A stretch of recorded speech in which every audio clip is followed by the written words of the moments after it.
This episode is brought to you by ElevateOS, the only all-in-one community operating system. ElevateOS transforms property management, combining resident engagement, reservations, rent payments, maintenance, and concierge services into a single super app. It also uniquely integrates access control, intercoms, package lockers, and thermostats, eliminating app fatigue and redefining modern apartment living. Visit elevateos.com/MMN for a free demo and see how they can help you level up your operations. Welcome to another episode of the Multifamily Collective. It is May 13th, 2025. I was just reading over Don Beveridge's review of AIM 2025.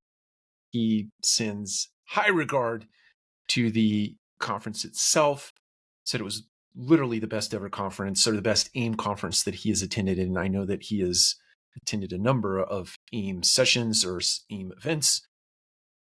One of the things he said in his article is that lenders are not always motivated to accept changes familiar contract structures. Now, we're talking about centralization, which is a term I don't like because if you look up the strict definition of centralization, it means command and control. I think the better term for this is organizational design, but people are running with centralization. So in the vein of centralization, he's suggesting, or it was communicated, that lenders are pushing back on this idea.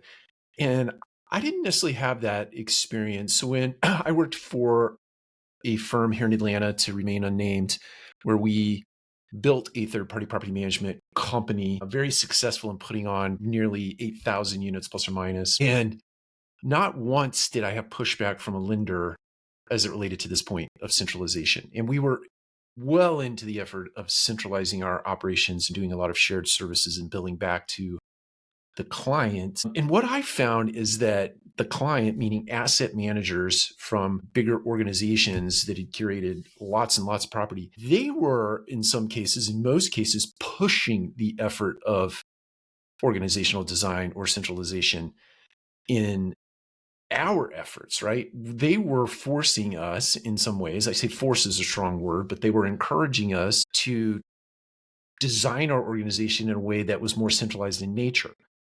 And so when you have the asset manager and you have the third-party property manager on the same page, pushing in the same direction, really under the guise or the effort to optimize your management, optimize the efficiencies, I don't see that pushback. I'm struggling with this point, and I'm just curious. I'm putting it out there to the multifamily community, multifamily collective community.